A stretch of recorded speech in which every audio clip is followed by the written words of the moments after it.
preliminary matter. This is Aaron Vandestein, Chair of the Grafton Library Board of Trustees. Permit me to confirm that all members and persons anticipated on the agenda are present and can hear me. Members, when I call your name, please respond in the affirmative. Karen Sepitelli. Here. Dana Wilson. Here. Martin Essner. Here. Doug Bowman. Here. Staff, when I call your name, please respond in the affirmative. Beth Galloway. Here. And Cindy Zariello. Here. Great. So good evening. The open meeting of the Grafton Public Library Board of Trustees is being conducted remotely, consistent with Governor Baker's executive order of March 12th, 2020, due to the current state of emergency in the Commonwealth due to the outbreak of the COVID-19 virus. In order to mitigate the transmission of the COVID-19 virus, we've been advised and directed by the Commonwealth to suspend public gatherings. And as such, the governor's order suspends the requirement of the open meeting law to have all meetings in a publicly accessible physical location. Further, all members of public bodies are allowed and encouraged to participate remotely. The order, which you can find posted on the town's website at www.grafton-ma.gov, allows public bodies to meet entirely remotely so long as reasonable public access is afforded so that the public can follow along with the deliberations of the meeting. Ensuring public access does not ensure public participation unless such participation is required by law. This meeting will not feature public comment. For this meeting, the Grafton Public Library Board of Trustees is convening via Zoom video conference, as posted on the town's website, identifying how the public may join. Please note that this meeting is being recorded and that some attendees are participating by video conference.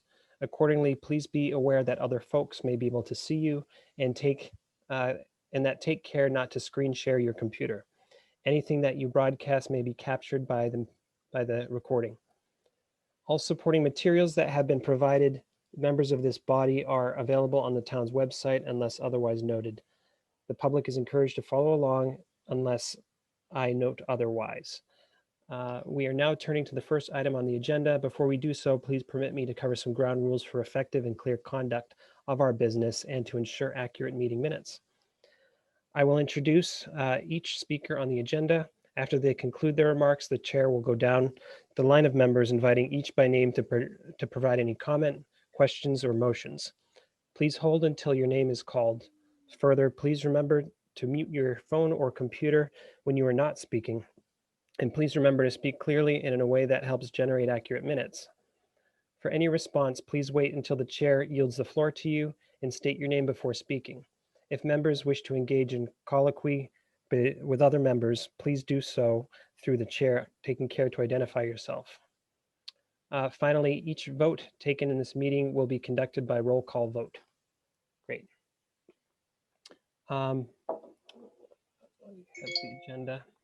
So we have minutes to be approved. However, first of all, did everybody get opportunity to review October, November, December, January minutes so that we can approve them tonight? Okay.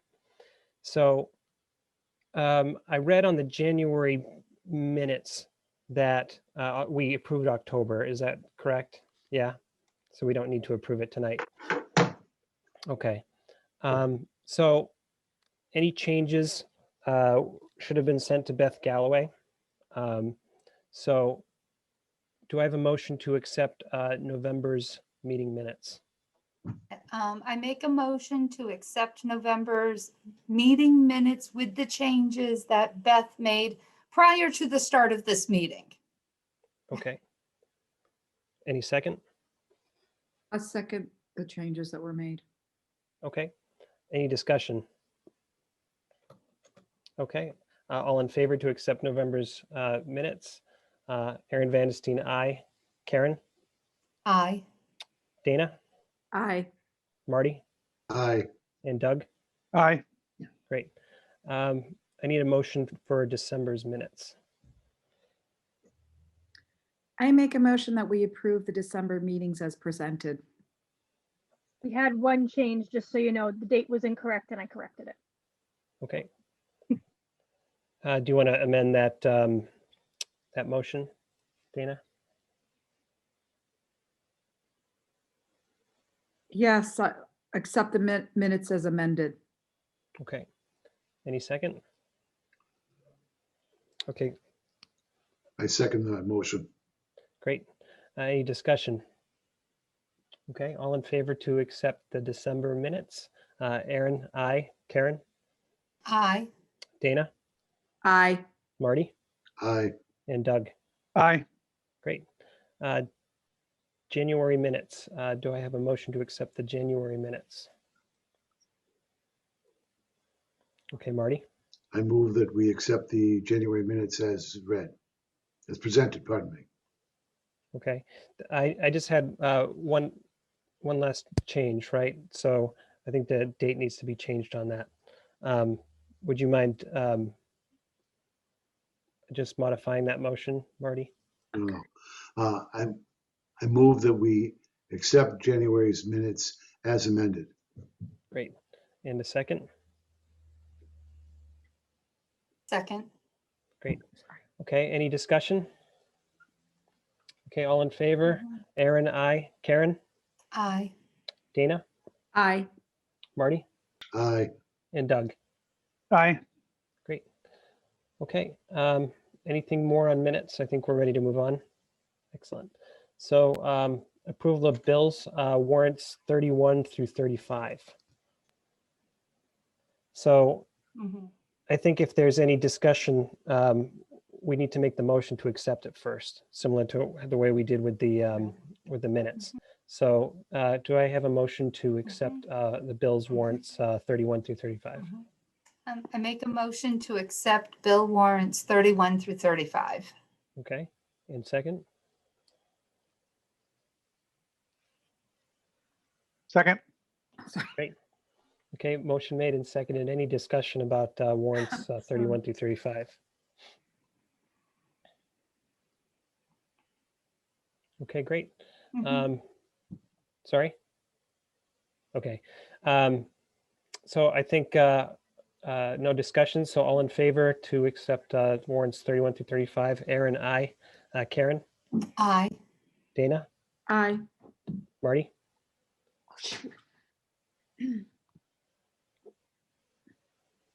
Aye. and Doug. Can you say again, Doug? We didn't hear you. Aye. There we go. Very good. Okay, great. Moving on to the next item on the agenda, ongoing business, MPLCP Building Program Grant. Beth. So we're 70% complete on this project. I got to do a walkthrough today with Andy. They put in the doors, I think yesterday, to the entrance. And then they'll be framing, their vestibule is all framed. There's a second set of doors. Unlike the old library, these accessible doors will have a push button so that they open to allow somebody who's slower, has a wheelchair in, or stroller. So that's really wonderful. They're at the point where a lot of the ductwork is done. They're putting in hung ceilings and starting to install lighting. They've primed a lot of the paint because the framing and drywall is complete. They have painted the the space where the children's librarian will sit to do story time, this really bright butterscotch goldenrod yellow, and the rest of the walls will be blue, and the floor will match with like a half circular like sun shape, and blue flooring. So the flooring isn't in yet, that's coming still. All the windows are in, the roofing is just about done. A lot of the plumbing is done. There's so they'll be waiting for like toilet fixtures to come in. We're working on getting appliances ordered. It's leaps and bounds. I think they haven't painted the outside yet, so lots of the brickwork is done. The masonry is complete, except for the tiling, which was pulled out of the project and actually a separate sub bid. So yeah, it's, if you would like a tour, let me know, or talk to Andy directly. He can get you in to walk through. We are talking about doing asking GCTV to come and do a video walkthrough, even though it's not, you know, really complete yet. But the local schools who usually come for a library visit in March, the third graders, right, have this Grafton History Project, and they would hit us and the Historical Society when they were up on the Common and some of the other attractions. Because they're not going to be doing on site this year, they asked if in March we could do some kind of a virtual tour. So I'm like, okay, well, this is really the perfect time to put that together. And we might as well just, put it on TV as well. So Dana, you may have an option for people who might not want to meet in person or walk through the building in the next month or so. We'll have that progress documented for the camera. I did get we're up to date on the Facebook page with photos, so do go and look. The building interiors subcommittee met today. We pretty much have finalized most of our furniture selection, and tonight we're finalizing upholstery. So now that it's really solid, I'm gonna try and get some photos up specifically about that. I think it's a really nice mix of contemporary seating that sort of has a geometrical shape. Like we've got these teacup chairs. They're called teacup chairs because the seat has like a scoop that can be a different color that makes the seat. So most of the seating is going to be vinyl with an upholstered back to make it really easy to clean. But it's got like that half circle and it's kind of a square chair. We have these what are called geo chairs, which have a really round seat that will be vinyl with an upholstered kind of tapered seat back. And originally we were going to do the teacup shape all through the adult space and the geo chair and the teen space, but we ended up deciding to mix it up a little bit more with different colors and patterns. And we're sticking with sort of blue, green, and purple for the teen space, blue and green for the children's room, blues and grays and browns for the adult space, and then the main reading room and the large print room that kind of bookend each other will be like navy blue and gold. We're excited. The wood throughout is a light maple. It's lighter than I thought, but it looks really nice. I'm super excited. We're close to ordering the shelving. The shelving estimate is over budget by like $95,000. So that's a little concerning. The issue isn't that we have more shelving, it's that the quote is 5 years old. And we ran into this, I don't know if you're aware, with the carpeting and with the tile too. We had a change order request. It was $35,000 alone for changes to the tile and carpet. And it wasn't like we upgraded or spent, wanted a nicer product. It's just inflation over the last 5 years drove up the price to some extent. So that's where we're at. Building committee will be meeting to review some of those changes and get a report from interiors committee the first Monday in March, which is the 1st actually of March. And June is going to be here before we know it.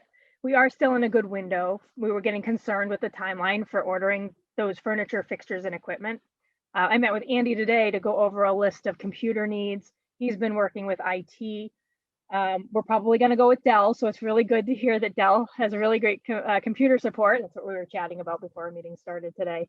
But the town has an account with them and really good support. So we're mostly going to be getting Dell laptops and computers. That's good for me to know. Yeah. Is that what we're doing now? Has that decision been made? Okay. Yeah, I think so. I mean, I really love Lenovo. I love their ThinkPads. But whatever, it's a good computer. I suggested a tiered approach where, because the public isn't going to be saving huge files, but they might need speed for gaming or media, we might want a different style computer as opposed to staff who will need fast processing, but also maybe not storage. And then the management level staff are doing video production or media type stuff and might need a slightly higher end computer. We have 2 staff who asked for double monitors, so we're going to make that accommodation.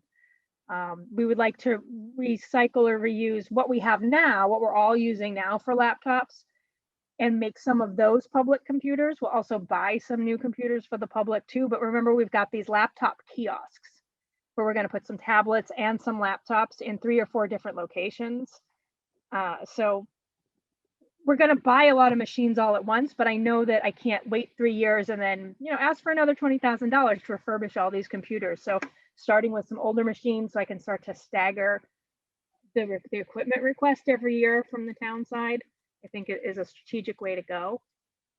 So that's what I've been working on. Happy to take questions. Yeah, so I guess what gets you most excited about the library since you walked through there today? I know you've said a lot, but really what kind of thrills you? The feel of the space and the light. Feeling like like I can kind of, I'm short, but I can kind of see everything. Mhm. I mean, you know, once the stacks get in there, it'll be a little bit different. But it does have this kind of sense, like there's just primer, but most of the walls are going to be white. Most of the ceiling is going to be gray. There's a lot of windows, and it just feels like a right sized space. It's not too big. It feels warm and kind of comfortable and well lit. And I meant to look at my phone to see how many steps it took me to walk around the whole building, because it is, you know, it is a lot bigger. But yeah, just sort of the feel of it. And then stepping into the main reading room, and you know, it's got peeling paint at the moment. It looks a little bit sad, but it'll be refurbished, and it's also just going to be beautiful with, you know, the bookend of a large and new book room on the other end is also really great. Mhm. And the gaming space is like huge. Feels huge. I love to hear that. Well, that's great. All the kids. So, and it feels nice and big and open, and Yeah. you feel that the public will be willing to come back to the library. Oh yeah. Yeah. I think, I mean, they already can't wait. You know, the staff tell me don't, you know, like don't answer the phone, but they're real. I have to be honest, the staff are burned out with curbside. Just like it's just kind of this slog every day to get everything out. So I started picking up the phone in the afternoons that I'm on site to talk to people, and they just like, I don't know if you know Sally Bridges. Sally called me the other day and said, I'm nosy. What's going on in that building? I drive by and I see how it looks and it's really coming along. But what does it look like inside? I'm dying to know. Oh, cool. And like I can't email her pictures. So we had a really nice chat. But our patrons, it seems, are eager for human contact and a friendly voice and a change of pace, someone new to talk to, and they can't wait to come back to the library. Yep. I'm not worried. I mean, I think people Not at all. generally know what the procedures are. We've been doing this COVID thing for over a year. Yeah, Yeah. we're tired of it though. I know. Can't let your guard down though. Yep. Okay, great. Anybody else? Doug? Just a quick question, is the, because I haven't been in there in a couple weeks, is the stair railing up yet? No, Okay, the metal like slot that the glass is gonna go into is there.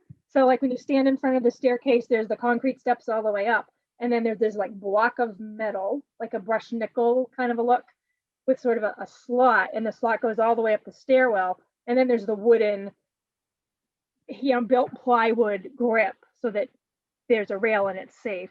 But they haven't slotted the glass in, and then that will be capped with a metal, Yep. like Okay. rounded bit. So not yet.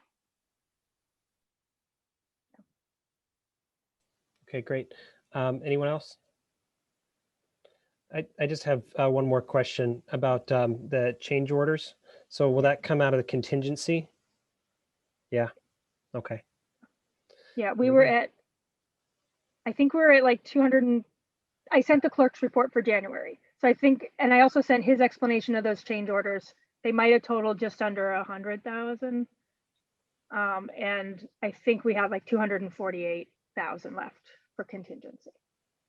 Which again, so if shelving is over by $95,000, and there's a chance that the furniture budget, which was originally 250,000, if that's over a little bit, you know, that'll eat away at some of it. Most of the major stuff though, like once we were out of the ground and once we got the framing up, like there's not. I do have a concern that I wanted to bring to the building committee, and that's that 2 or 3 of the study rooms that I thought had windows that started around waist height actually have windows that are about 4 feet high. And I said, from a staff management, like I didn't see any interior elevations.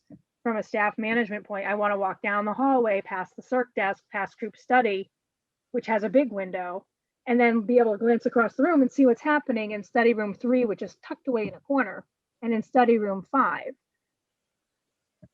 And I really can't. So I said, would you find out how much it would cost to change the window and bring it lower? And maybe we'll do it, maybe we won't, but especially considering I'm probably not going to get all the staff I need. There won't be anyone actually stationed at this part of the room.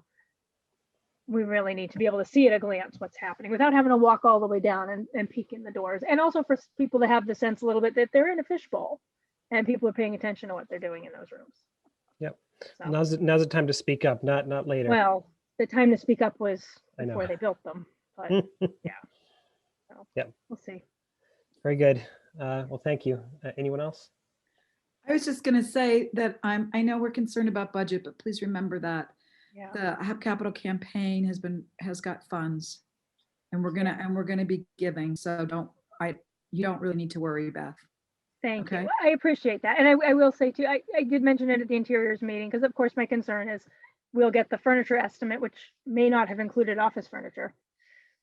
I And it wouldn't- will be yeah. high, but I said, we do have options, and I don't feel Don't worry, we have a lot of options, and that's our main goal, is to help with the budget of the library expense to build it. So we're on target, so don't worry. I really mean that, because you got lots of stuff on your plate. And Thank you. we've I got may like, send you- I'm really excited. We have like several more months. This is gonna go on through the summer. I mean, we'll get what we want, but we'll get more. That's all I can say. That's what I think. Because I think once people see it, it's gonna be phenomenal. And as Aaron said, once they start using it, it's gonna be phenomenal. I would like, I may send you a note. We had budgeted for 2 AWE early literacy workstations, which are between $2,500 and $3,000. Oh, you mentioned that to me. I'd like to know Yeah. that. Yeah, because so that's if you yeah, can that would be send a me good that. ask for capital campaign too. Yeah, Because we were that's a gonna do good one. 2, and I'd like to do 6 because I want to do tablets. We can think of someone who can help us. Thanks. Excellent. Okay. Oh, Thank you, Dina. Well, I just want to say, I do want to caution that the building is built for what, 20 years in the Yeah. future? And so it doesn't have to be full when we move in. Now, obviously, we don't want people to go into the building and not have a place to sit or not have enough equipment if there truly is that much. But I think overall, there's going to be so much more than we had in our old library that I think we just want to keep that in mind. Yeah. And there's nothing that prevents, like the capital campaign, if you end up after 6 months or a year that you need a couple more workstations or another, what do you call it, 3D printer, that's not something that the capital campaign potentially could contribute for the next year. Yeah. True. Thanks. Okay. Well, I think we're veering off on a bunch of different topics, which I think are here in the agenda. But if we're ready to move on, I'll go on to the next item. Okay, very good. Excellent. So fiscal year 21 budget review, Beth. Sure. So I actually got a report that's a summary report that included not only the library expenses, but our, I think, gift account and possibly state aid account. So I'm going to try and find it and share it. We have a new person in the accounting office, and I said, "Can you do this?" And she went, "Yeah, hang on." I might have to rotate it. So can you see that? This expenditures report? Yeah. Yeah, could you zoom in maybe just a tad? Yeah, that's better. Okay. So what month is this? We're in February. So we have 4 more months to spend. So we should be 2/3 of the way through the year, or 60% or so, right? 66 point whatever percent. So this is just sort of like my typical spiel. Wages are exactly where they should be, or maybe a little low, because we haven't had to have temps that I budgeted for, not knowing we were going to be in a pandemic a year and a half ago when I did the budget. So personnel's fine. Energy is over. It has cost more to heat this building, I think, for whatever reason. And it's probably the air conditioners running in the summer and cool this building. But it's a bottom line budget, so it's okay that we're over for sewer, which is the next line, sewer and energy. Because we have things that are under. Repair and maintenance, we haven't had to do a lot here at St. Andrews, and some of it was covered by COVID monies before the end of 2020. Rentals and leases, we budgeted a good amount, but then we end up taking that out of the revolving account for the lease for the copier and for our mailbox. Professional and technical is really like staff expenses, like if we have someone new who needs a physical, or we want to buy some professional development books or hire a speaker. Marketing, we haven't spent anything on marketing. Excuse me. And I'm gonna actually ask somebody on staff to come up with something that we can do as a giveaway for National Library Week, because that money is usually used for like National Night Out, or for school visit, small kinds of incentives that we can give away. So we need to spend there. Conference and seminar fees. We've done some online conferencing, but we budgeted for me to travel to ALA and paid like that registration fee. I think Sarah and Allison both were going to go somewhere, and those are usually $300 a pop to register for a conference, but we haven't had that expense. So we spent a little bit on some online services, but we have a staff development day coming up. So we will spend down that line because we're going to do some programs for staff. Some of these other things are low. Communications is the phone line, office supplies. Again, a lot of our office supplies got paid with for COVID expense money. Book budget's a little high. We have been spending a lot on ebooks, but periodicals is low because we got a better deal from a different company. No one's going anywhere, so I haven't had to spend on mileage. Programs, it looks like we're about 40% for programs. So I've asked the staff to come up with some adult DIY programs to go, and they're working on that. And then dues and memberships, we just sort of have rolling renewals. I do have 1 or 2 staff who mentioned that they might be interested in doing the paralibrarian certification after Mare completed her level 1. So we'll spend, it's not very expensive for them to join MLA and pay for that application. So overall, it's a little bit high. Remember, we should be about 66%, and we're at 70.6, which isn't too off for the year. These are all encumbrances that need to be closed from the previous fiscal year, so I will take care of that. These are our other revenues. Sometimes these are really hard to read. So we have a lot of money sitting in our gift account. Some of it is from friends, some of it is in memorial donations, which we did earmark for a couple of things. We just haven't bought those purchases. Some of this is passport money that's just been sitting around. So there's a little money in that account. Library lost books is low because we've been doing better at when someone pays us to replace something, we're buying it right away. It's supposed to be this revolving account. For some reason, we still have $1.46 left in this e-reader account that just needs to get spent. And then the last one is the library materials replacement, which is actually our copier and faxing fees. There's a lot of money sitting in there. So because we actually charge what the town tells us to charge and not what it actually costs for the printing. So we have that money to spend on, front paper and toner and a new copier lease for the new building, which is our revolving accounts are actually in great shape and maybe even over, and they need to get spent down. And then these are our state aid funds. For some reason, again, we have these grant funds and we're supposed to use up all the money, and then we thought we attributed it to the right account, and for some reason it's still not spent. So the Schwab grant is so that we can do more historical preservation. And we're going to need to buy new boxes and maybe do some things in that new historical materials room, so that will get spent. The Unibank wireless internet grant, I feel like I keep applying invoices to it and that money never seems to go away. This was to buy Kindles a really long time ago and ebooks. Our state aid accounts are the next 3: incentive, equalization, and circulation. And I think when I totaled it up, we had, I don't know, just under 100,000, I think, and we just got another check for 14,000. So we have a healthy amount, as you can see, kind of in reserves. There's a weird thing on here, this Muni Recycling Program grant. That's not something that I've ever applied for, or Andy, or any of my staff. So we're working with accounting to try and figure out what this is and if it's actually money to spend.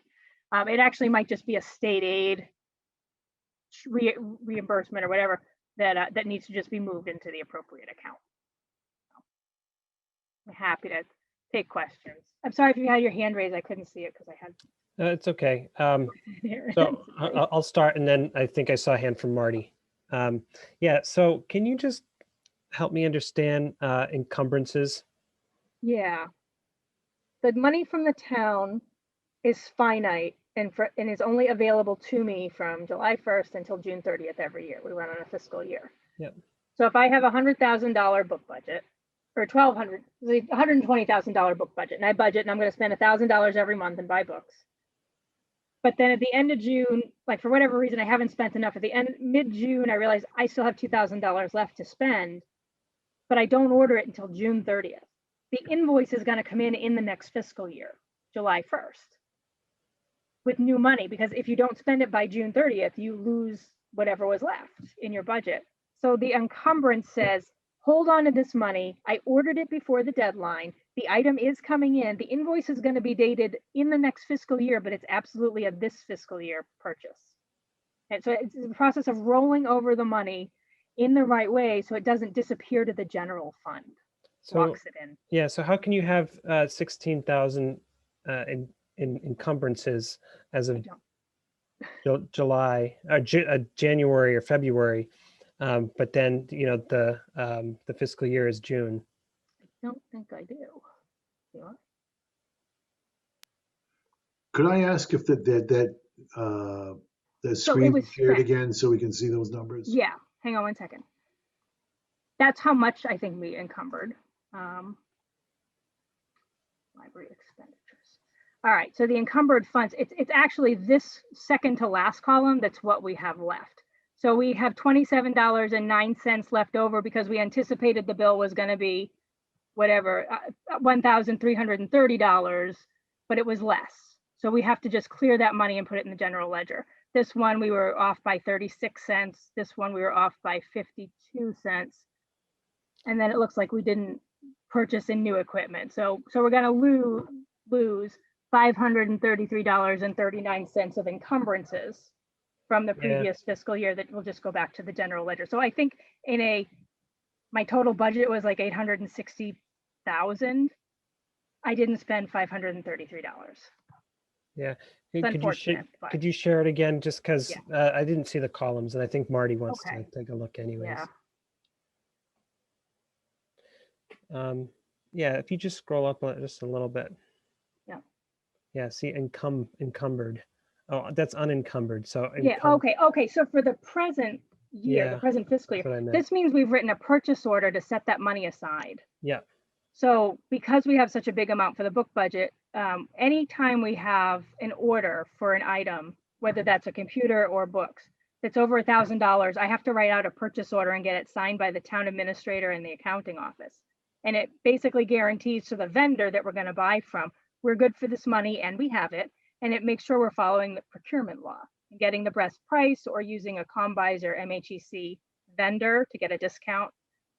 So with Ingram, I or Eileen will write a purchase order July 1st. We write them for Ingram for like $25,000. And we just put, books for adults, kids, and teens in multiple formats. And then every time we get an Ingram invoice, we charge it against the PO. So we've like tied up money to guarantee that we're hitting our state aid. So that encumbrance line will start to go down as you kind of match it to the invoice and you get the item. I see. Yeah, and when we run out, we might write a new PO. And then like if I buy $999.99 worth of ebooks, I don't need a PO. But if I buy $1,000, I need a PO. And because some of these vendors were spending, so in my annual report, it lists every vendor who we spent over $1,000 with. So I can at the beginning of the year go, I know we're going to spend $16,000 with Ingram. I know I have to pay CW Mars $20,000 for our membership. So I can write out those POs ahead of time and it just kind of all connects and locks in the money. Okay, thank you. Yeah, different from the end of the fiscal year encumbrance, I'm sorry. Okay, no worries. Yeah. Yep, Marty.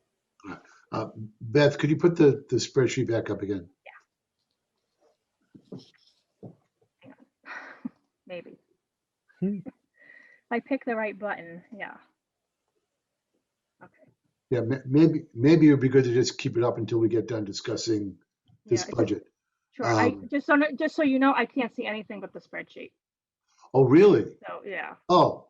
Because there we go. Okay. Well, you're just missing me, so that's nothing. So just to satisfy me, because this is my first time with the OK Corral. Educational supplies, which is obviously the biggest item here, $134,000 is books and everything else that basically isn't administrative in some way. Is that a fair statement? It's close. Educational materials is really stuff that the public is going to use. Okay. And it's tied to a certain percentage of the library budget has to be considered educational materials or items for borrowers to use either at home or on site. Okay. And when they tell you 15%, you are supposed to include the next line, which is periodicals.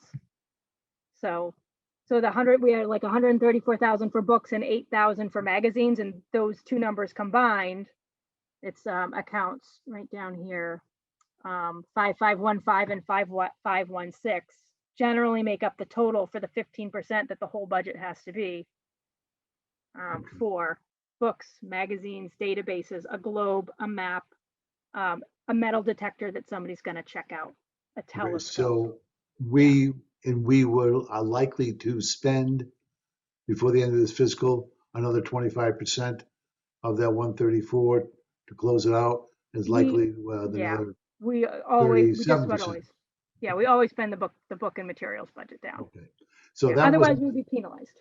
okay. So my other question, I can't move. Can you scroll? I keep thinking I can scroll that. Would you scroll that down a bit? Not quite. There was a number you said. You keep thinking that you're charging it, but it keeps showing up. It's about $84,000 number. No, not that one. It's really hard. I wish there was a grid, because I find this, Well, I'm not versed in accounting, and it's. I'll recognize if you move this slowly. It was in the grants, I think. It was in the grant, it yep. was. There, no, here, library incentive, right. The Unibank wireless internet grant, you say there's $84,000 and you keep trying to charge against it and it's not getting charged? No, the Unibank wireless incentive grant has $162.25 in it. Okay. So I know it looks like the bold should be the heading and the thing underneath is related to it, but it's actually the opposite.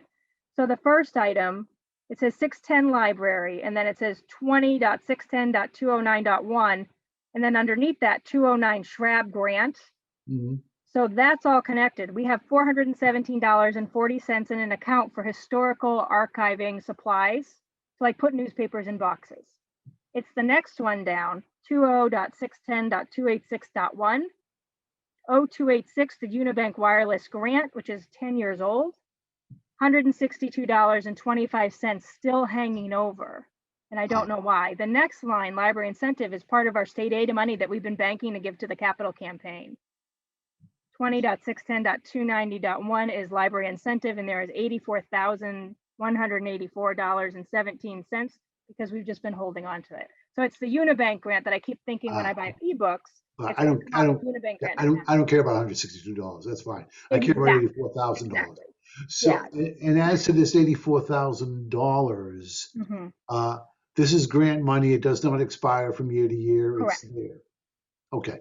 Yeah. Good. Thank you. You're welcome. And this is what the trustees as a board have jurisdiction over. The state aid grant account, which is divided into 3 separate grants. So I got a letter this year, they emailed it and said, we're giving Grafton, they just did this, we're giving Grafton $14,000. X number is going into incentive, X number is equalization, X number is circulation. It's not restricted. We can use it for whatever we want. It's not included as part of our total like municipal budget. It can be rolled over from year to year. And what we've been doing is every 6 months, we get a check from the Mass Board of Library Commissioners and we put it in the bank. And then when I have something that's outside of scope of my budget, I come to you and I say, listen, like, Beth Patron needed a new computer. I don't have an equipment budget. Can you pay out of state aid? And it's pulling from those accounts. Good. Thank you. Yeah. So I would say, we generally say state aid, and those are the accounts we're talking about. Exactly. And I think this muni recycling, I think I've tracked it down, that it says 0294 and it was supposed to be coded 0292 or 91 or 90 and go into one of these 3 accounts. And I think this is actually a state aid thing from last year that just like ended up in the wrong, account, but we'll still have access to. So so you could add, if you add up these 3 numbers, that tells you how many more years worth of state aid we might need to get before we meet our commitment to the capital. And sorry, I keep forgetting to raise my hand. Go ahead, Doug, and I have a question for you. Go ahead. Beth could correct me, but I also believe, like, let's say we had to hire a temporary person, library temp, that could also come out of state aid. Is that right? Or is that? Yeah. Yep.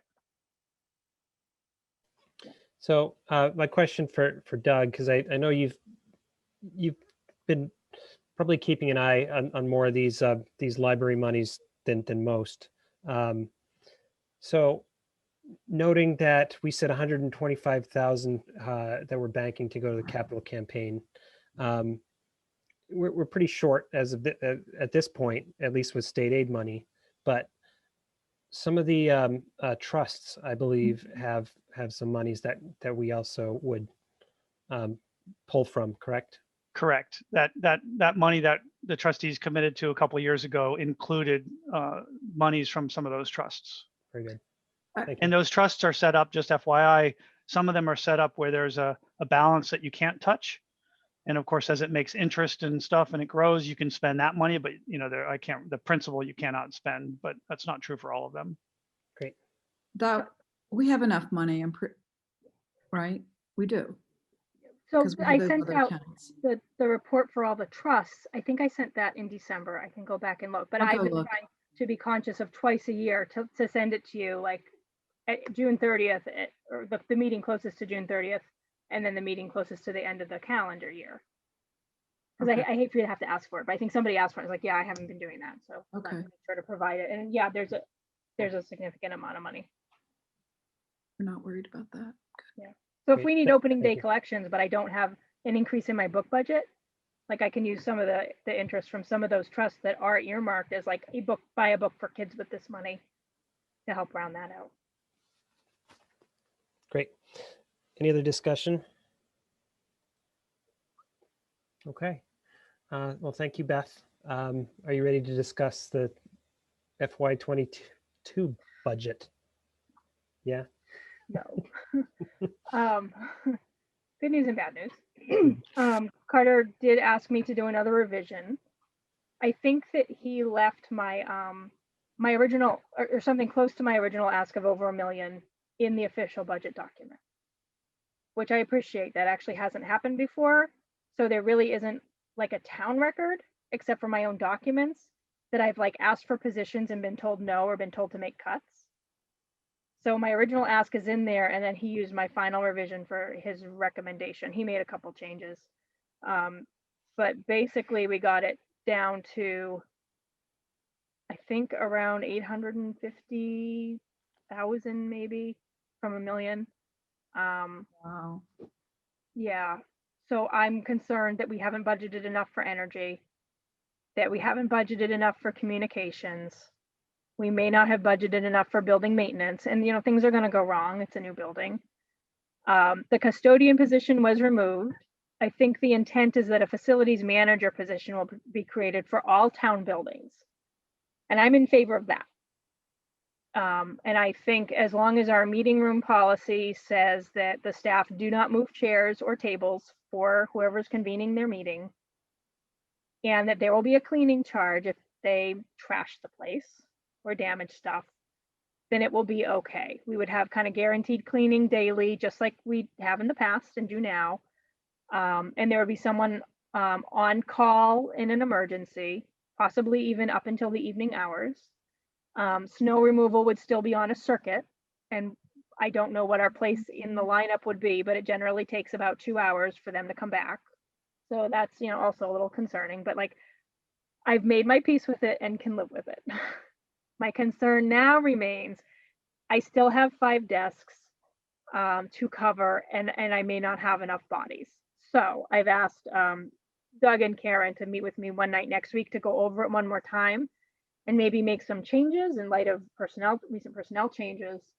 I may be able to actually hire or bring on a person or two now for like staff to get to know and to start to train so they can hit the ground running when we go to the new building, as opposed to waiting until July 1st to do that hiring process.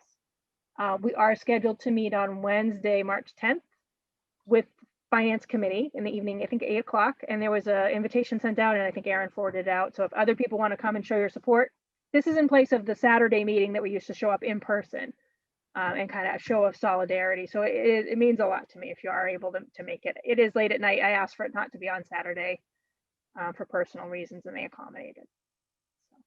Is that an in-person meeting? It's Zoom. No, Zoom. Okay, that's what I thought. Yeah, so it's not perfect, but also because I've got this, you know, kind of money in these revolving accounts, like I was able to, the way I was able to trim that budget down is to say, well, you know, maybe instead of buying a computer software program for print, not for print management, for computer signups, there might be something available for free, or maybe I can pay for that out of one of those revolving accounts.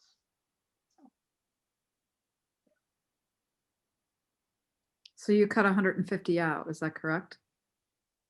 Possibly more. Okay. I guess I can pull it up if we want to look at it. That- You don't have to. Yeah. I just wondered. I was just doing the math. Okay, go ahead, Karen. All right, worst case scenario question for you, Beth. You mentioned, energy might be a bit low and things like that. Well, what if we had severe weather, energy costs went up, either heating or cooling? How do those get paid? There's a couple ways. Yeah. Departments that are lucky enough to have a board with additional money can ask their board to pay it out of state aid. Yeah. You can also, like by May or even by March, I might realize, oh gosh, we're in trouble. And at that point, we try and get something on the town meeting warrant to ask for an influx of money. Also, it's a bottom line budget. So if it turns out that the town said that they would appropriate 100,000 for books, but we had to take 20,000 of that and put it toward energy, then I could again come to trustees and say, can you give me $20,000 out of state aid, and we will still meet our requirement for spending. Okay.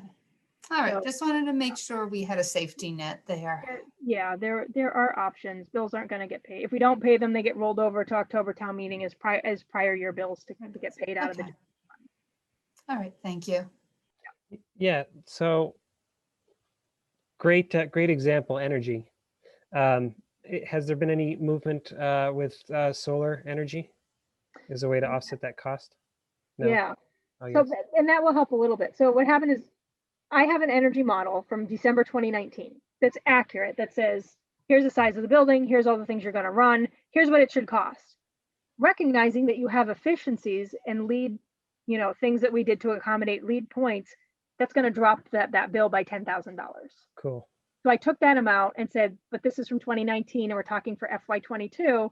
So I added 6% and said, this is what I think we need, 35,000. And Carter said, no, use the 33,000 number. Okay.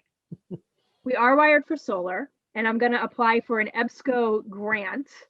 Ebsco does magazine databases and magazine subscriptions, and Novelist, our readers advisory database. For whatever reason, they have $200,000 a year to give away for solar for libraries.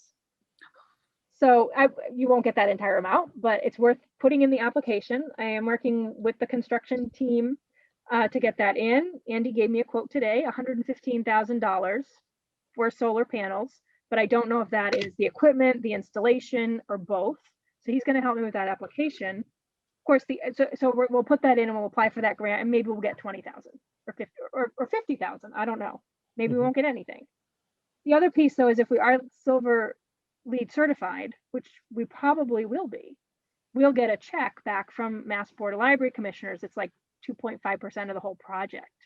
Wow. And that money, the intent for that money would be, now we can buy our solar panels. Yeah. Or maybe a donor will want to come along and fund that. I mean, that's another option too. So we're wired for it, but didn't include them for what I can't tell you why. I'll just tell you it was in the building program. Thank you. Yep. Anybody else? Okay, thank you very much, Beth.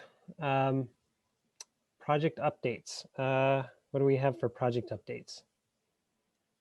You want to see that agenda? Yeah, it's okay. Well, there's an agenda item that says project updates. Yeah. Not sure what that is. Before that, there's one that says IT update. You're right, IT update. So project updates probably should have been a title.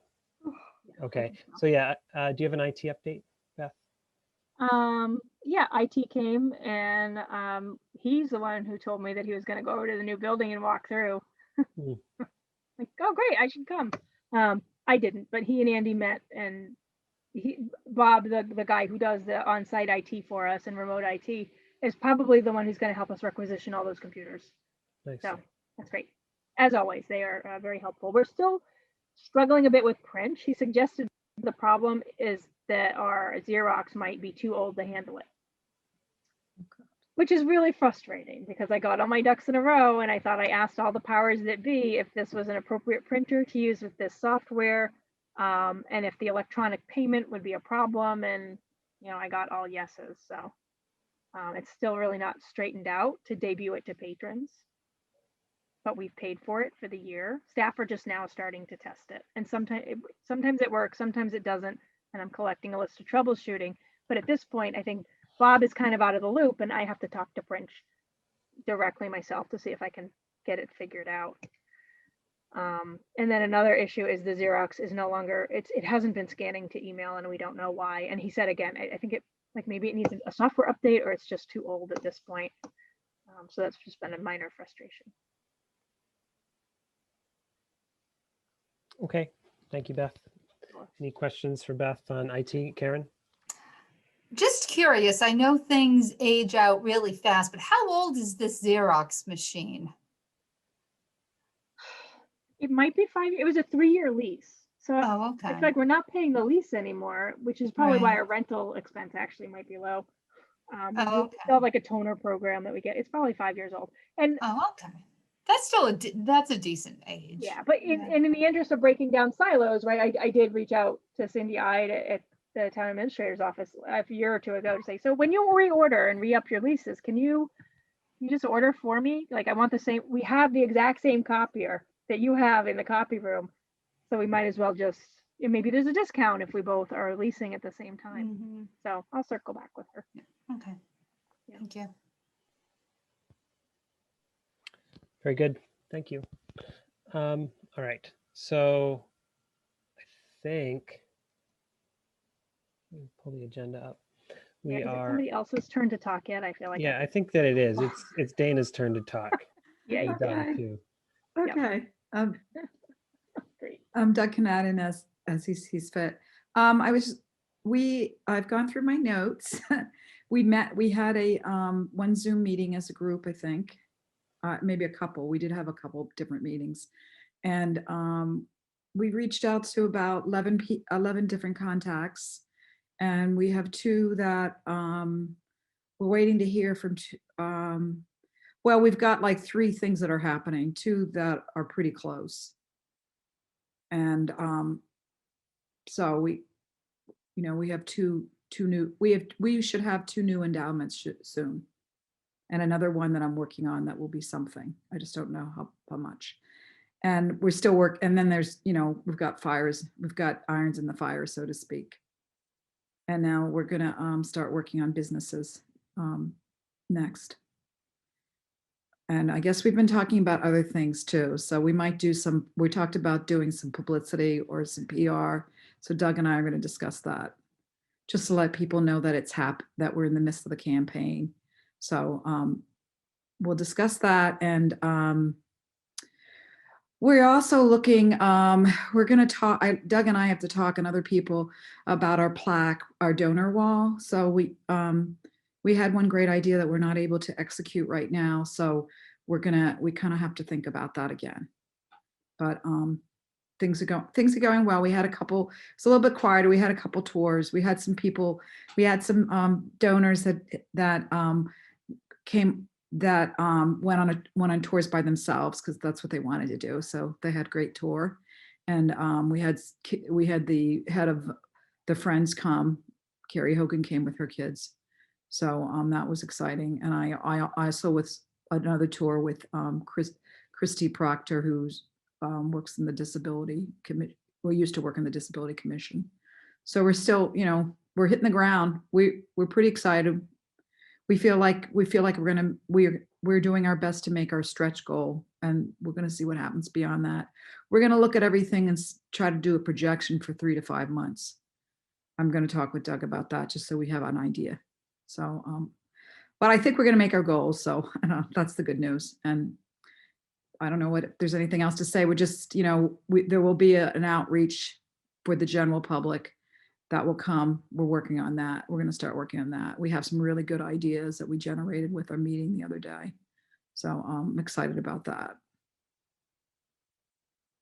So I really, I think we're going to do okay, Beth, as far as budget and stuff. So, and I really think now that the pandemic is getting better, it's not getting worse. And I didn't know what to think. And I don't know, I'm optimistic now. So I kind of feel like we made it through the worst, and I hope that's true. Thank you, Dana. Anybody have questions for Dana or Doug? Or Doug, do you have anything to add? I would add, and I don't know if Beth mentioned it with the project building update, but the landscape architect did Yes. meet and put together a number of proposals for the surrounding landscape for the library, of course. And it went in front of the Historic District Commission. They gave their opinion. So a number of the features that are part of that landscape are going to likely be part of the capital campaign because some of them are beyond the scope of that project. But the landscape plan is looking pretty exciting too. Yeah, it really is. So I guess the big thing now is to price it out, and then we go from there. I'm glad you brought it up. I thought it was your news to share, so that's why I didn't Yeah. say anything. I'm really excited. Well, we're excited. I'm really It's gonna make the building look really beautiful. It's a beautiful building. It's just gonna really set it off. I would love it to get accent lighting, but maybe that we get that in the next couple of years, because that would look really beautiful. Like the Congregational Church looks beautiful with the accent lighting. But we can do that in the future. So I think there was a conversation from, it might have been the Grafton Land Trust or to put some walking trails out behind the library throughout some of that wooded area. I don't know if anybody recalls that discussion or where that came from, but I recall that. Well, that is part of the landscaping program. There is outside by the parking lot, there was one of the concepts was to have a pavilion and then have some trails. And we were talking about having the Boy Scouts or someone help us do those. Mm-hmm. So that is part of the plan. And that we haven't really talked about that in much more detail. I've gotten some quotes for the pavilion price from Andy. And I went and looked around some pavilions and shared photographs with Andy to see, is this what you're thinking? And he said, yeah. So we'll have to talk with Andy about that. Cool. That seems like it's a really cool process to be involved with. I think that'd be great. Yeah. That would be really wonderful. That's, and it could be something that comes later, the pavilion itself. But we have to see what happens the next couple of months. Yep. Especially we'll have to, we just have to see what happens with all the monies. Okay. I think the only outstanding item for the capital campaign was we had agreed 3 or 4 months ago about naming rights lists that you would share with the trustee board once that was finalized. Not in public session, but just something that you would share with us so we could review it, because we were giving the capital campaign committee authority for naming rights. We just wanted to be in the loop. Yeah, and so one of the things that we're doing is we're collecting information from the donors, like an actual agreement form. And Yep. we actually haven't collected many of those yet. So I think we'll have to wait till we collect that information before we come to this board. Yeah, and then we did discuss the format from it, right, Doug? Yeah, that likely for this board, it's just going to be the name of the opportunity, but no details on the donor, because many of them are confidential at this time. We have like 6 what we might be able to go over. We wanted to what we decided was to come up with a form so that our donors would have to let us know exactly how they'd like their name to appear on the particular plaque if they endowed something, and then also the large plaque so that we have, something to proof against. So that's what we're getting. So we do have, and we obviously sent those to people who had paid up. I'm sending them to more people too. So we just have to remind people. I'm going to see if Don Anderson can help me with that.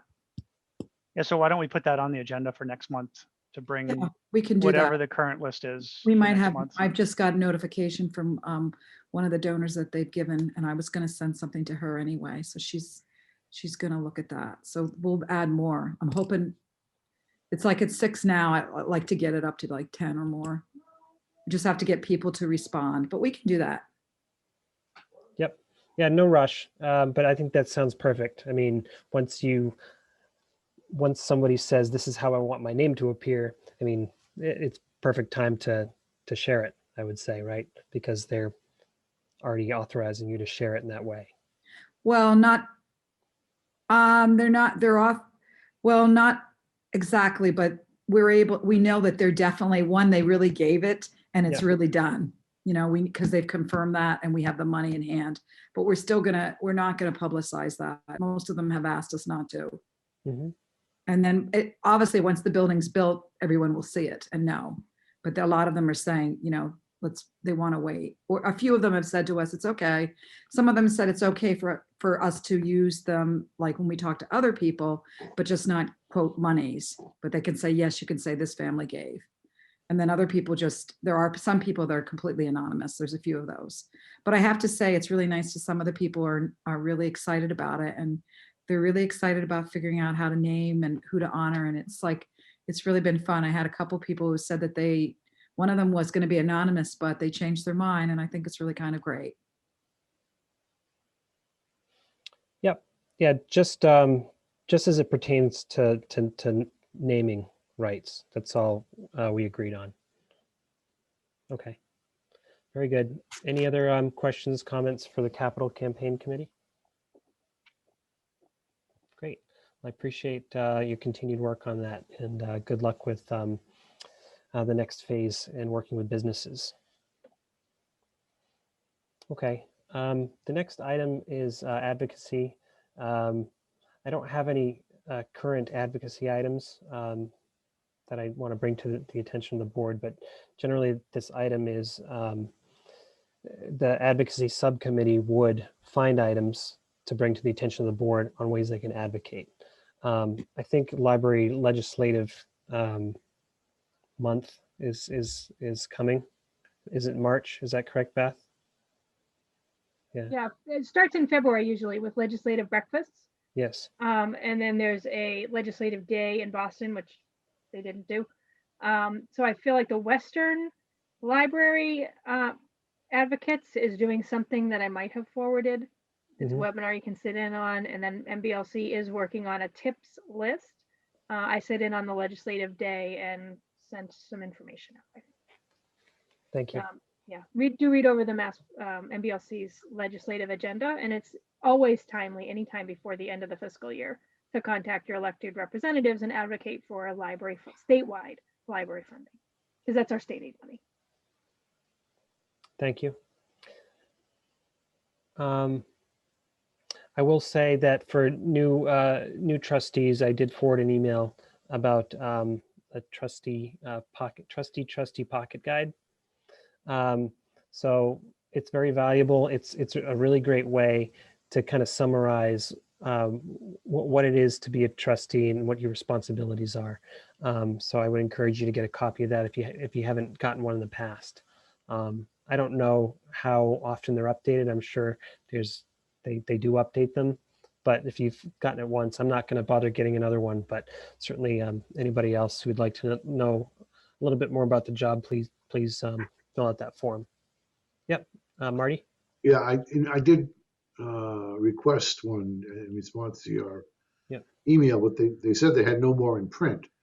I don't know if they're going to be sending me it in email or what. That's weird, because generally you could just download it online. So maybe they'll send you a link if they don't have any in print, but I don't know. Maybe they'll send you one and the form was wrong. We'll find out in due course, I'm sure. Yep. Okay, great. Okay, on to Friends membership and update. I think if you haven't submitted your membership or for the Friends, please do that as soon as possible. As trustees, we support the Friends as they also support the trustees in the library. Marty, I was remiss to hand you the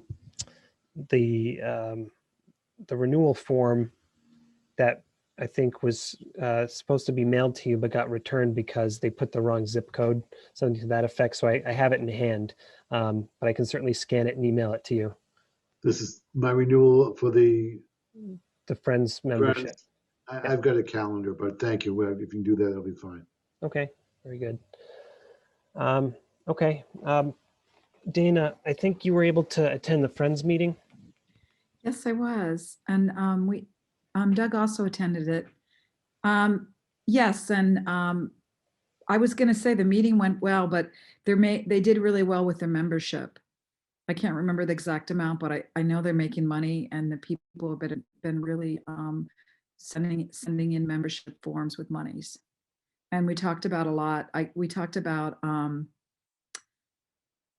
trying to remember. They started talking about like future programs, and they may do they're going to do some fundraisers in the new building. There was one called Candy Shacks that we did years ago that they're going to do again. They have to figure out when to do it. And I think it sounded like they might be thinking about the fall, which I think might be a great time. And they also, I thought there was going to be, I'm sorry, I might have zoned out, but oh yeah, they talked about there's not going to be an egg hunt because of the pandemic, but they talked about they're making up, Stacy's making up packages that will have bunnies and books in them. So I think she's making up, I forget how many of those, like 30 or something. And we forgot to ask them about our business, Doug. I just sent something to Carrie. I wanted confirmation of exactly how they want their name on their space. And we forgot to go over that. Although I did send her a form about a month ago, but I sent it to her again last night, Carrie Hogan, and said, please make sure. I want them to fill it out just so that we're on the same, we're treating everybody the same. So we have to find that out. And I don't know if Doug also, we talked about some other publicity ideas, and I don't know if Doug has anything to add. I stayed for the meeting. It was a long meeting. It was a long meeting. I would just elaborate a little bit on the caddy shacks. Oh, yeah. It was like a mini putt course that goes to the library. Caddy stacks. Thank you. Caddy stacks. Oh, I said the wrong thing. I'm sorry. We all said it wrong except for Aaron. I'm sorry. I have photos from it. It was great. Yeah, I mean, they did it, I can't remember, a couple of years ago, and it was really successful.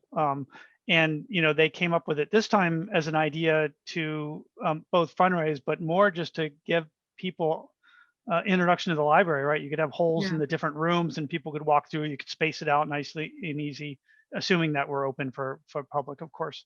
And so I thought that was a great idea because you could have holes in each room, and it gives people a way to see the whole library.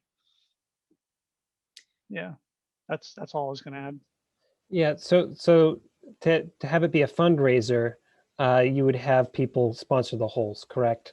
I mean, it would be a free event to the public. Okay. Correct. Yes. Well, they may. But no, they'll charge. We're going to think about that. We were involved more when the first one, and it was really new, so we didn't charge anybody. So I think they're going to think about that. They may make some changes with that. But, correct. I think the idea was that they would not, the previous one, businesses or someone would sponsor each hole. The idea here was that they would not bring those sponsors in, I don't think. They'd find another way to fund it. Yeah, I'm not sure about that. I think we'll figure it out. I'm sure there'll be other meetings. I can help with that if they need it. But I think what Doug said is really true, is that they'll be able to see different parts of the library, and I'm sure that Beth and some of the librarians might be able to give a little spiel about their areas, because I don't know, like all of a sudden we're going to have our reference librarian who's going to have a desk in a room and plus another desk outside, and I think that's pretty cool to let people know exactly what she's all about, for example, and the circulation. And I mean, it sounds like we could have a lot of fun and show people how things are done, because I think the way the building's been designed to facilitate the work is incredible. I've been explaining that to people and they like to hear that. Because I say to them, we didn't get to build the building in 2011, but it's just as well, because now we're having a very modern library, and this is why. And people love to hear that. So I think them seeing it in person would be very cool. And do you know when the Friends will be meeting again? Well, I think it's monthly, isn't it? Yeah. March 23rd, Tuesday, Okay. March It's 23rd. It's like the third Yeah. Tuesday of every month, right? Or the last Tuesday of every month? It Around then. fluctuates, but they decided that they would meet in 1 month. Okay.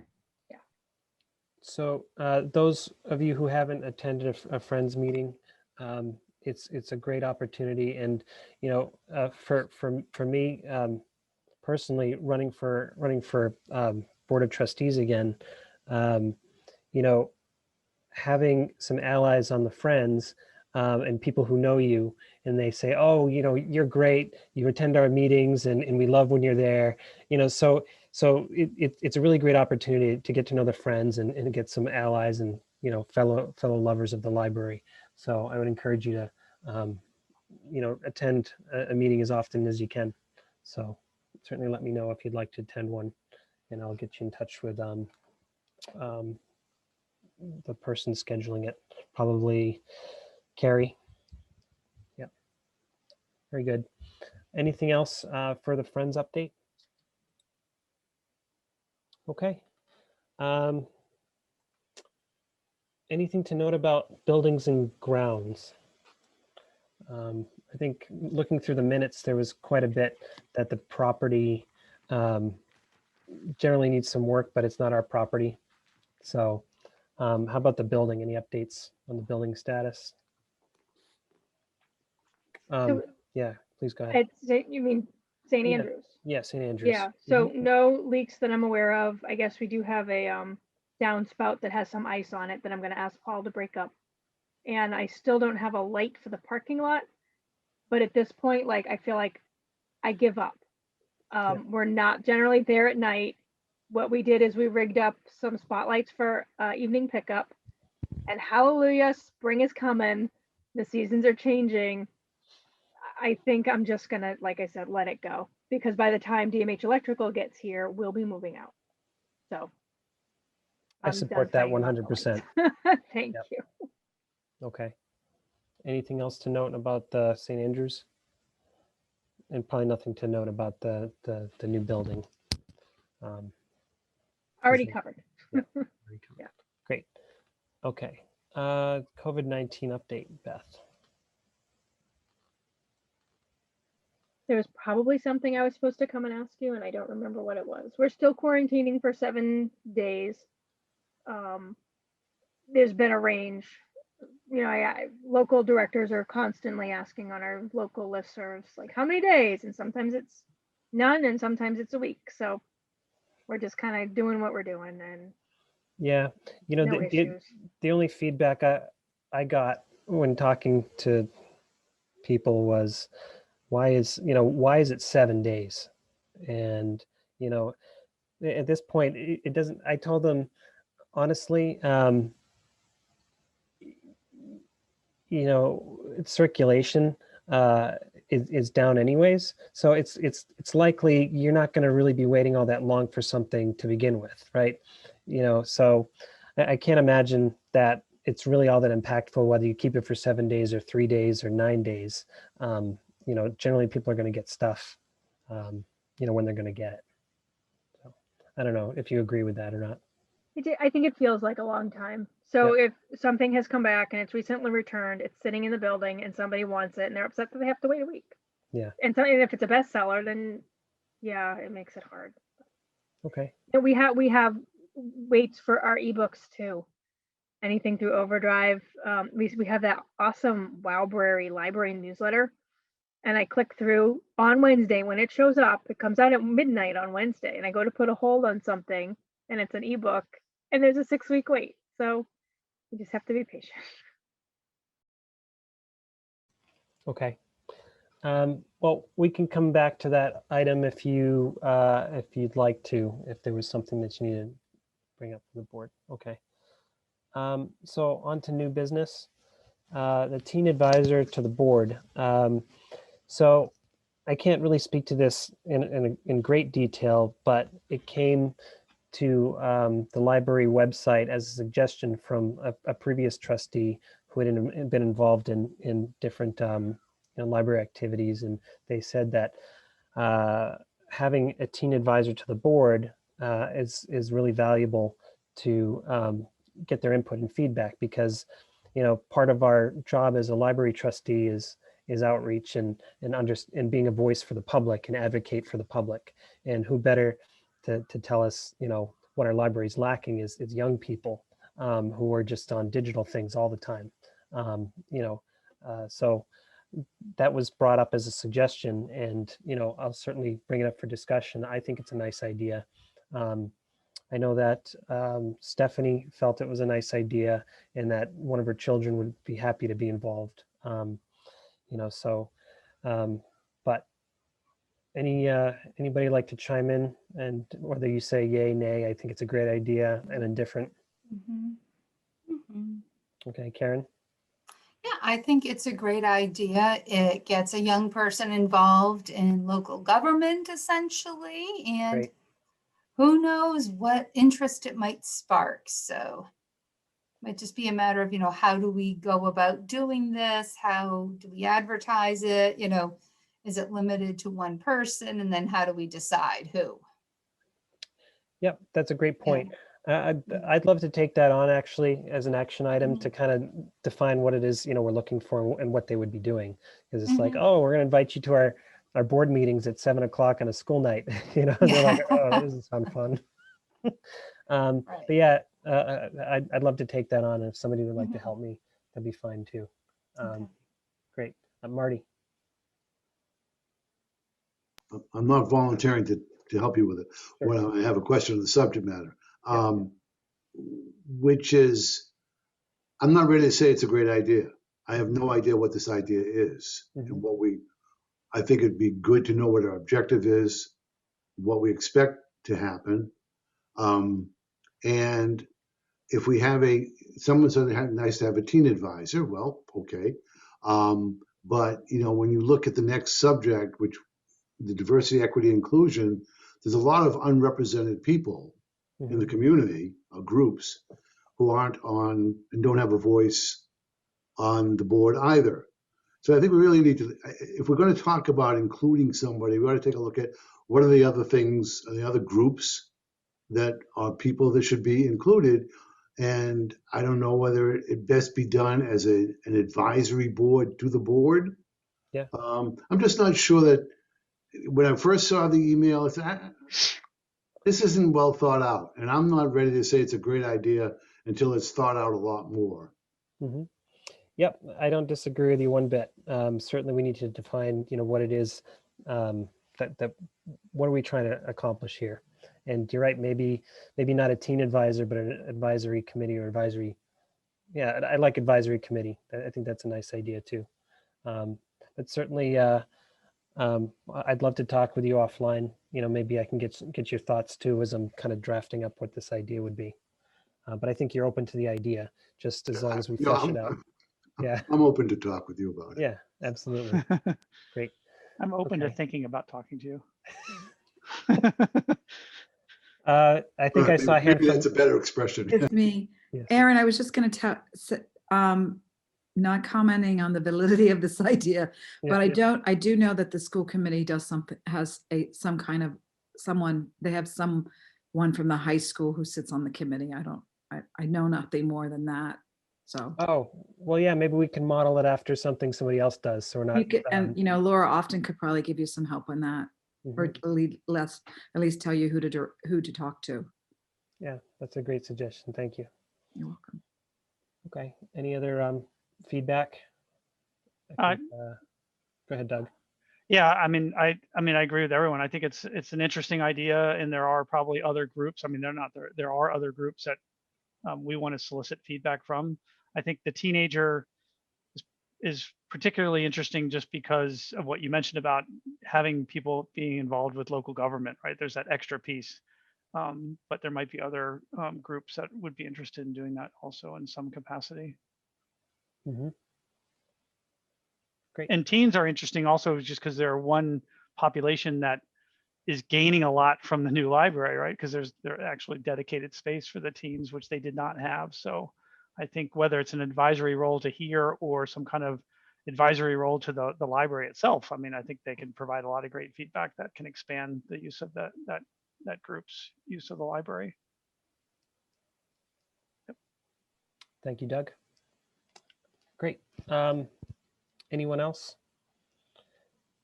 Okay, so I think the action item is to try to flesh this idea out a little bit more and then bring it back to the board. And we can decide if that's something we want to pursue or not. Great. Diversity, equity, inclusion statement. I haven't seen anything over email about this item, so I'd like to table it unless there's something that we need to discuss as a group. Okay. Next item is the policy review. So the policy committee membership. So Marty, you mentioned in the last meeting that you were interested in helping with the policy subcommittee. And there were two policies that, I think there were three policies. One was the meeting room policy. The other was, I think, the book selection policy, just to refresh that one. And then we have the fine free policy, which we hope to have fleshed out for the grand opening of the library. So Stephanie also mentioned that she's interested as well, and Beth Galloway and I spoke a little bit about,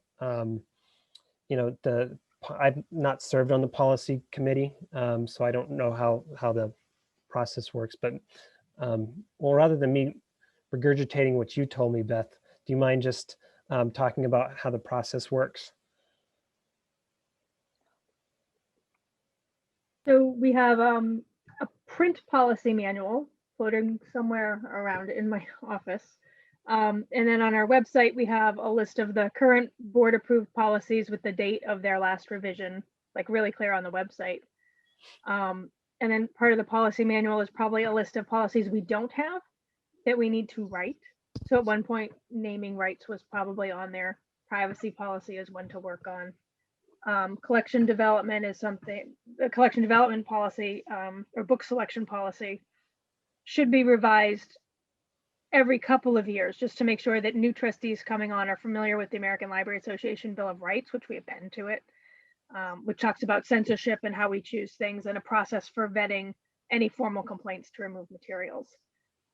In the last year, we updated our reciprocal borrowing policy, our internet use policy, our code of conduct, and our security camera policy. We've actually done a good deal of work. And in the past, it was a couple of members of the trustees coming together with the scribe and the director, and maybe, if necessary, a staff representative. For example, if we were working on a unattended child policy, we'd want to pull in Sarah Bannister, the children's librarian, to have input. So usually I'm drafting a policy, I have staff review it when appropriate, and then bring it to the policy committee. And we used to sit around a table and hash it out, and the scribe could make updates. And then when we felt we had something that was solid, we bring that to the board to review, accept comments, go back and revise if we need to, and then bring it for a final vote. What we don't want to do is be hashing out in a board meeting, that comma should be in a different place, or you don't need a comma, or we're completely, now the whole philosophy of this policy is off and we need to completely change it. So this is like you need to do your homework ahead of time and give the feedback to the policy so we can make edits. We tried doing it through Google Docs. Daniela was really helpful. We wrote a pandemic and epidemic policy, which I think might actually still be sitting in the town attorney's hands, because now we've added in this step that we want to, after we have something we're happy with, we want to send it to legal and make sure that it's okay what we're saying in our policy. So that's kind of the procedure and the steps. I think at this point, I did draft a meeting room policy, and I sent it to Daniela and Marty and Stephanie this week. I had, hoped to get to it the middle of February, and it just didn't happen. There were some extenuating circumstances.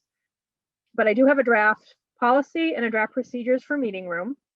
And I hope they would look at it, and then we could come up with a date to meet, and we could each have our Word doc in front of us. They can make suggestions and changes. I will do those final edits, and we can get it to the board. We really want to have a meeting room policy hammered out by May, which is only 2 months, really. Like March is around the corner. The collection development policy, I kind of feel like that one we could just send to the whole board to read over, and we just want to put a new date on it. Like it's a really strong, solid policy, and I don't think it needs a lot of changes. But I'm happy to send it to people who want to be on policy committee and let them make that decision. Great. That sounds great. Marty, do you have any comment about how that works or any questions or something you want to add? No, I don't really have a comment how it works. Beth and I had a phone conversation. Yeah. I don't know, sometime 3 shortly weeks after ago. we had Yeah. our last meeting, and we talked about mostly about the meeting room policy, which is being renamed from a former policy, facilities usage. But it's going to involve a lot of different things because we don't currently have meeting rooms. And one of the things that we did talk about as well, how are we going as a committee to deal with this? I'm a little concerned about it, but we'll have to see. But Beth has sent out, as she said, a draft of the meeting room policy and meeting room procedures. I'm not going to get into details of that at this point in time, and has invited us to have a collaboration of online sometime early in March. I have to look at my calendar, but I can make myself available for certain. I have reviewed. I've made one pass through both documents. I'll do it again, and we'll see. I don't know whether you've heard from Stephanie or Daniela yet. Yeah, I don't expect to hear from Daniela because she's on hiatus, but because she had been on the committee, I wanted to include her. And Dana and Doug, because they're doing this, fundraising for the meeting rooms to get them paid for. They might want to take a look too. So Yeah, this is to me very important yeah, because we have to look at everything, right? Yeah. Make sure that we, I mean, like, I think you were talking about this earlier, and we have to make sure that, that whoever uses the space does pay for the custodian help in the cleaning. only Right? if they trash it. No, I wouldn't say only if they trash it. No, because it needs to be vacuumed and cleaned. We will have to maintain it. That's going to be Well- routine though. That's Oh, routine. Yeah. okay. So the custodian having to scrub cake off of the walls. That's not routine. Oh, all right. Yeah. But And so I you're would actually. saying, so they're not, so just because I have an event in it, I'm not just gonna. Okay, that's a little bit different than what I've heard before from other people. Okay, Yeah. Well, you could, The point is well taken in the sense that maybe you should discuss if it. someone is obligated to clean up, to pay for the cleanup, I don't want to have a lawsuit to go chase them for a $700 cleanup bill. So we Well, need to have yeah. systems in place to make sure these things are self-effectuating. Yeah, and if you want us to get involved, let us know. But I really want to make sure that we're protecting ourselves. And really, when people know they have to clean it up and pay, then they do pay extra attention.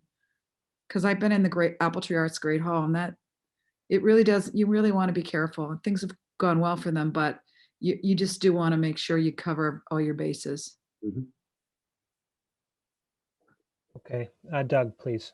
I was just curious, there's a couple different types of rooms in the new room, right? There's the Yeah. larger community room, there's the study Yeah. rooms, and then there's the program rooms. Are you thinking of one policy that just encompasses everything? Yeah, I think I actually called it a meeting space policy and referred because the rules and procedures are mostly the same. I think the differentiation is that the tutoring or group study smaller rooms might be available on a walk-up basis. The community room won't be available on walk-up basis. You have to book that in advance. Yep, okay. Yeah. So, but I didn't really separate it out. It's just in a clause, it might mention this room type this way, this room type that way. The procedures will spell out, here's what types of rooms we have available. Okay. Here's how they can be configured. Yeah. Mhm. And that'll also be on the online booking system. I modeled it after Boston Public Library because they do both public and private venues. I made sure to include this might be way too much detail. I included a clause about that although we should consider limiting to nonprofits, that we can override that at the discretion of the Board of Trustees and the director or his or her designee. And I would advocate for writing actually a separate policy about procedure and policy for renting the library as a space, as a for-profit business, or I want it for my wedding or my shower or my retirement party. And then you'd have paid custodial, paid cleaning paid police detail, like all that might get wrapped in. Oh, okay. So I'm really thinking multi-use, and it, like, if we're going to rent it for a wedding, I don't think a $50 fee to the town is sufficient, frankly. I would expect. Okay, well, we'll get to review it. I just, Exactly, yeah. the other thing is, so, because I didn't think of it till now, but because you just mentioned it, so that, because we have our own room, a children's program room. So if that's not going to be used all the time, we could let other people use that. No? Absolutely not, no. Okay, no. so what rooms are you talking about? So I'm talking about group study 10, which is on the second floor adjacent to the historical room that has 10 seats. Group study across the hall from that, which has 4 lounge seats and a TV and a whiteboard. Group study 3 with 3 seats. So like, yep. Yeah, those, and the community meeting room. And I would add and I might have added in a clause, maybe not, but like if Sarah decides that she wants to allow the local daycares, all the local in-home daycare providers to meet, and there isn't another space in the building, she might then make the offer because she wants to sit in on that meeting and be part of it. Sure. But generally, we wouldn't want the general public, like at night in the children's program room when we have all the craft stuff and all the books and materials set out for story time, to be in there, either there or the makerspace. Those really are off limits for public booking unless explicitly from the, Okay, it didn't make, that's why I wanted clarification on that. Thank you. Yeah, so that, that of course, I thought, ooh, we can make more money, but I understand completely. Yeah, but also I don't think anyone's gonna want to rent the children's program room. They'll want to rent the community rooms with the outdoor patio that's adjacent, but in the makerspace, probably not, because, it seats 12 people and it's not big. I think things are gonna, I mean, once people get used to all these spaces, they're gonna be a hot commodity. So, I mean, that's what they will be. There's no other space to rent, really. And it's gonna have parking and it's handicapped accessible. It's just like, it's great.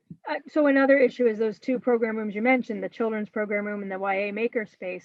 Those are kind of more in the, dare I say, the bowels of the building, right? It's past the security gates that we would be locking off. So we would never have like you couldn't rent it on Sunday and pay for detail and you could only use the community rooms in the front of the building to limit your access to the restrooms and the space and the kitchen. We wouldn't allow it. And during the week or even at night, like those spaces are going to be used by the public, so they wouldn't be available for any other use. Okay. Yeah, but group study 10, yes, absolutely. Yeah, I think probably some of this discussion you could take offline. It seems like policy development. Seems like Dana wants to be part of the policy. No, I don't have to be, but I just know it's pretty important. I've been thinking, people are asking me about renting the space already, okay? I'm not kidding. Yeah. But I also, like, I don't want somebody to donate money to a tutoring room thinking they're going to be able to run their tutoring business out of the library either. No, no one thinks that. And I think we have to be really clear because, we can take it offline because tutors going to want to, people that get paid for tutoring are going to want to use that space. Yeah. And then we also have wonderful people that are completely free, the SCORE people, and they give their services and they're excited to be able to come and use the space. Yeah, really, we want to be fair and equitable for as many people as possible. Right. That's the goal, I think. Sounds cool. Yeah. Yeah. So my only comment on the new space, and since we're talking about meeting rooms, is the idea of social distancing. Will that be included in maybe not this policy, but another policy, or posted in a way? Probably posted. I don't know that we have any policies that say you must social distance when you're visiting the library, right? The pandemic policy. Yeah. I don't know that we might have to revise it. I don't think that it says that. I mean, we might decide in the new space, fine, we can go to phase 1, step 3. Yeah. But that still might not allow for in-person meetings at all. Or maybe we'll only do meetings outside. I don't I have no idea, honestly, still what the next year will look like. Okay. Yeah, I do think the public will be in. I don't think we'll be at 100% capacity. We probably won't do movie night. Yeah. Thank you. Yeah. Okay. Any further discussion for the policy committee or policy review? Okay. I see director's report is next.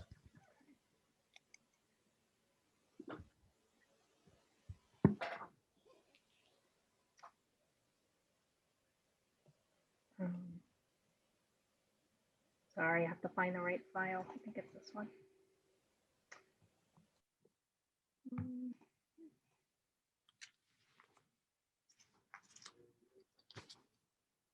Sorry, I hit share screen and it's not showing at all. Sorry. Technology's great when it works. There we go.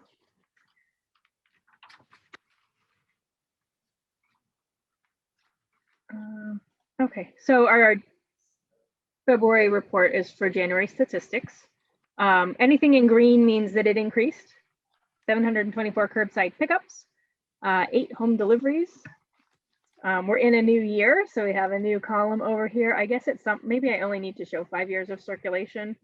You know, ebooks are, I think, outpacing print, possibly. Yeah, blue is digital, so ebooks outpaced. Wow, ebooks outpaced print for the first time this January. We started separating out our reference questions because I was concerned about how staff were tracking statistics, and we did a little bit of clarification on what constitutes a reference question, and decided to count our holds separately because they can be tabulated electronically. We can run a report that tells us how many items staff members placed on hold for people.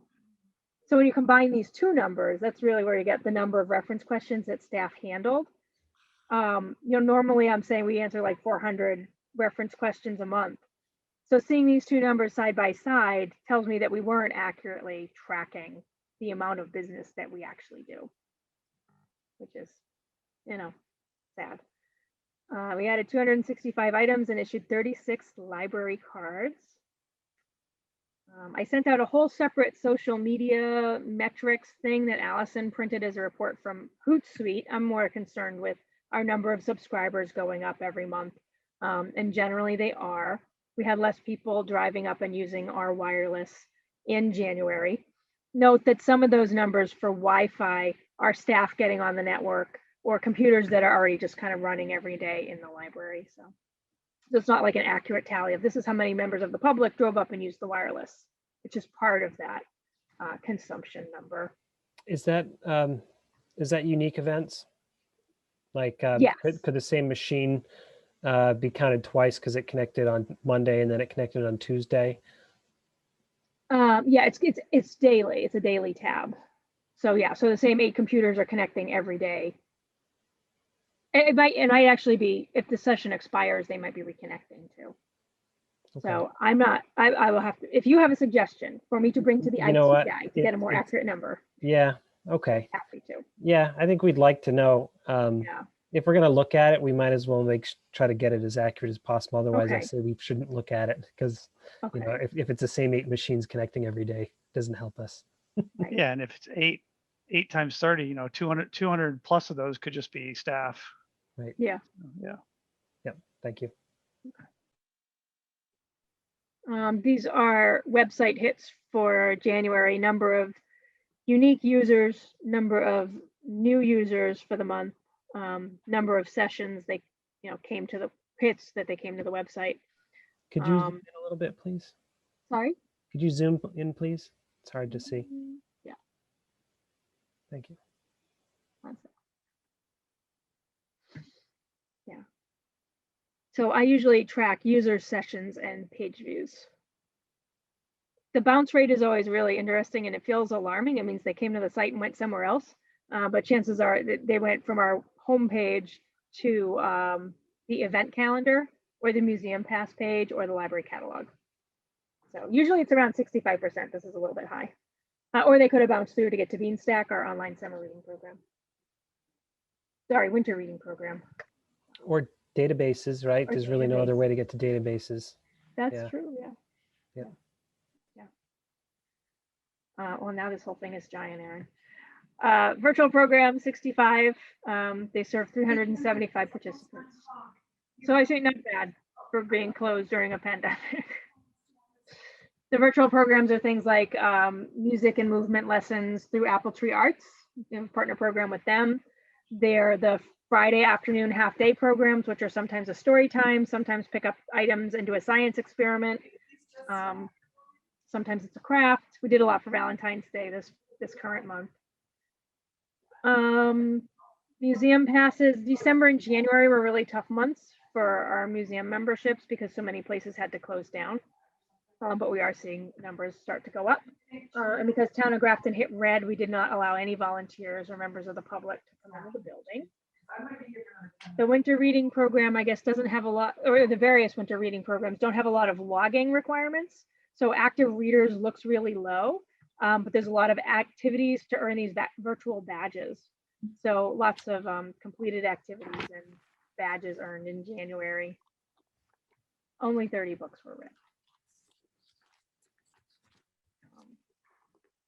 I think the rest of my report is the text that I sent out, which talked about budget reductions, overseeing COVID protocol. We renewed Friegel. I'm trying to work through a procurement issue, and this is why purchase orders are so important. We had gotten a quote from the vendor that we always use for magazines, who at one time were the cheapest, least expensive vendor around to order our annual periodical subscriptions from. But instead of like just keep ordering from the same person, I said that price sounds really high. Why don't we see if we can get a better price? And it turned out not only were they not the cheapest price, but they weren't even a member of the Mass Higher Ed Consortium or Combis anymore. So there wasn't negotiating room to lower it. So I asked, hold off, let's not order yet. Let's get 3 quotes and see if we can do better. We did, we picked another vendor. And in the meantime, the magazine company ignored our stop, the order request, and ordered magazines. So I've had to get town legal involved in sending a cease and desist letter because they think we owe them money because they ordered magazines on our behalf. So I was told by the town, do not pay them, do not correspond with them. Go with the vendor who you got the signed 3 signatures of the purchase order for. And now we're being super careful about making sure that we're really getting the right best price. So not that we weren't before. A lot of our vendors are just like they're on the state purchasing list. Like but so that's been a challenge and a lesson learned. I don't need to just tell you good stuff all the time, right? I finished the annual report and sent it out to you today. Children's programs was winter themed, lots of Star Wars stuff to meet our winter reading program theme. Cookie decorating kits were hugely popular. And then all the children's room staff attended the Discovery Museum speaker series, which was called Talking to Kids About Race and Racism. And they included a link in the report. They all got a lot out of it. The Teen Services Department is looking for teens interested in joining a library teen advisory group. So we used to have a more informal version of this where, if we had a program, we saw kids and we could ask their opinions, but that's not really happening anymore. So now we're trying to start up something virtually. We actually wanted to have teens vote on things like the fabric choices for the teen space, the colors for the teen space, and the wall decals, but we can't get anybody to come forward to share the information with so they can have a voice. So that's been, a little bit of a disappointment. We've done advertising through our library newsletter. I don't know where else Allison has, reached out to, but we have a separate young adult services newsletter that goes to a number of kids. So no one's responded that I know of. We were going to Crescent Manor and doing a socially distanced curbside visit, and we ended up having to stop that because of the code red status of the town. And we were really sad to learn at the beginning of February that 5 of their residents passed away from COVID. Oh no. Yeah. So that program is on hiatus because of the pandemic. But homebound delivery increased. I mentioned volunteers. I mentioned the bags we put out, what we ordered. I do have 2 staff members. I might have mentioned this last month, but maybe not. 2 people did give me their intent to retire in June 2022. So there's a really long window that the town requires to get all that paperwork done. So to be able to go when they wanted, they had to have the letter in by December 31st. So both Donna, our technical service person, and Susan Lito, our circulation person, will have just a year in our beautiful new building before they move on to enjoy things like grandchildren and reading all the time, and their other hobbies. So they're working really on making sure they have a good succession plan, and making sure, Susan actually has a staff in her department. I don't know if anybody in the department currently is interested in stepping up. We always have to advertise and go through the whole interview process, so it will be really interesting if they all want to do it. So that's coming up for the future, and we wish them well. But happy to take questions. You have the whole text in your inbox. I didn't see the whole text. I was looking for it. So we had January director's report. I sent it on the 19th. Yeah. No, I didn't. Oh, I'll send it. I read it. You did? Okay. I read about those. I read about what you just discussed. I was kind of surprised, but this will be there for almost a year or a year. Yeah. Yeah. And by then we should be able to party. They're beyond, I mean, they may both be over 65 and they love coming to work. So which is maybe Susan's not, I don't know, but this is there's the Star Wars cookies that were, so we actually had kits with cookies in them that were baked by somebody local in Millbury. And we gave out icing and some suggestions, and somebody sent a picture of what their family made. I might have another photo in here. Oh, we're working on our March Professional Development Day, which is going to be Friday, the 12th of March. It's on our calendar as a day that we're closed for half the day. So we're working on a reader's advisory speaker for that date. We're also going to do laughter yoga as a self-care exercise, and we're going to watch a webinar on self-care. I've been invited to talk about library self-care at the National Library of Medicine's 3-day symposium, which is taking place at the end of March. So that's what this little graphic is. I know you guys love these. Yes, Log. I will keep your books outside until 4:20. You can pick them up on your way to church. No, Log. No one anywhere seems to own the book I Like Art. What jobs are there? So I reached out to Sarah and said, did anyone tell you we don't have this book? And she said, no, but I'll look into it. So we'll probably own it soon. And then Heidi almost exclusively takes the patron comments and writes them out for me every month. Lots of thank you notes from people who are just really grateful that we got Yoda puppets out and provided reading material, and that we have hoopla, and a nice, Merry, this was beginning of January, so a nice Merry Christmas note from somebody, and a volunteer who misses us. We're about to launch a new service called a book concierge service, where there's going to be a form you can fill out online and say the types of things you like to read and your age or level, and then we'll pick out the titles for you and put together a bag. So that's coming. Hence our readers advisory training that we're going to be working on. We're actually going to take a year and have a kickoff meeting probably at the end of March, and then do genre studies for about 10 months. It's a big deal. That's a great idea, Beth.